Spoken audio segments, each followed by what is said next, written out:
People make decisions every day.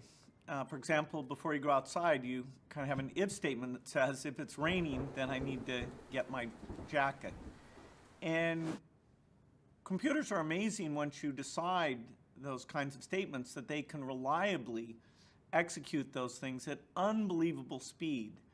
And so a computer program really is a little bit of math and some if statements where the decision gets made. So in this puzzle, the if block helps the zombie make a decision. It checks something. For example, let's use the block that says, if there's a path to the left, and put a turn left command inside it. So we're telling the zombie to check its surroundings, see if there's that path on the left, and if so, make that turn. And then we use the move forward block inside this repeat to get it to keep moving forward as long as it just wants to go straight. Then when there's the turn, the if block will tell it to make this turn to the left. And you can see if we do that, if we're taking the turns to the left and otherwise moving forward, we'll achieve our goal. So it's an example of using an if statement, which is really a fundamental concept in computer programming. One of the first things I learned was how to write a program to play tic-tac-toe. And so I had if statements to say, okay, if the other person is about to win, go ahead and block that spot. So have fun learning how to use if statements. It's a key concept. Understanding coding is a weapon. It's like a superpower. It's better than a superpower. Hi, I'm Karlie. I work in fashion, but I also consider myself a student. I'm fascinated by understanding how things work. I wanted to learn how the world of technology is built. So I started to learn how to code in my spare time because it wasn't offered to me as a class when I was in school. I grew up in a house with 3 sisters, and all 4 of us were never encouraged to learn how to code. And that's the one thing that I wish someone would have said, just take one class. I always thought I would be following my father's footsteps and go into medicine. My dad's a doctor, and I love math. I ended up having a career in fashion. You know, there's not much math that I use in my day-to-day life for my work, but I am fascinated by computer sciences, by understanding programming, by understanding how things are built. I happen to be a closeted super nerd. So I personally have begun learning how to program on my own because programming is the language of the future and of now. I wish I would have started learning at 13, but it doesn't matter how old you are, you can always start learning. Jump into it, learn, just try and take one class. Give it 1 hour. It's amazing what you can learn in 1 hour. It's important to break that stigma of thinking that it's not cool to be smart.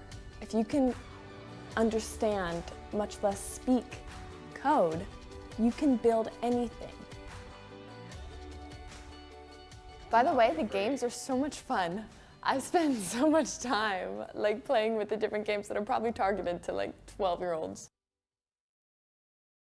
No, there's this funny story where so I like going for walks around. I mean, it's California, right? So it's beautiful, and there's this one loop that I used to go on when I was at our last office, where there were these few kids who they'd ride their bikes, and every day when I'd walk by this one guy, he'd ask me, he'd just yell questions at me, like, "Hey, Mr. Zuckerberg," Mr. Zuckerberg, what? I want to learn how to program. What should I do? Should I try to what system should I learn how to program? Like, well, what do you have? A Windows computer or a Mac or a phone, or what do you want? He's like, well, I want to build an iPhone app. I'm like, all right, great. So go download the developer kit for iPhone. So then I'd come back a couple days later and he'd just say, yeah, my loop. And he's like, okay, so I went to go download the developer kit, and my mom says it's $99. Should I get it? I'm like, yeah, tell your mom you should get it. So he's like, okay, I'll go do that. And then a few days later, I'd come back and he'd be like, all right, I got the developer kit. And my mom says I can get it. So now what's the first thing that I should get started doing? So I'm like, all right, well, first try to learn this. And then like this would just go on for weeks. And I can't say I didn't teach him how to program, but it was really gratifying to know that in some small way, maybe I could help out teaching the next generation of folks who are going to become engineers.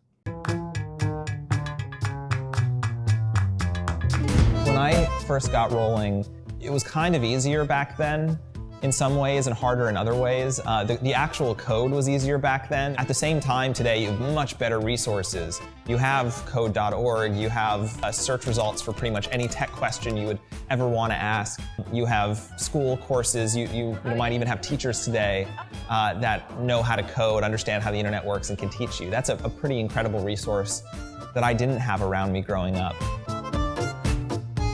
Probably the first website I ever built was just copying the HTML code from yahoo.com and just editing it until it was David's website. And the more you do that, the more you actually start to learn the language yourself and you're able to start to build this stuff from scratch. Or putting your work out there early, even before it's perfect, even before you really have found your voice yet and know what you're trying to say, is an amazing feeling and an amazing learning experience and a chance to start to connect with people who will kind of take you the rest of the way there. But if you have any aspirations of putting your idea, putting your work out there into the world, start now.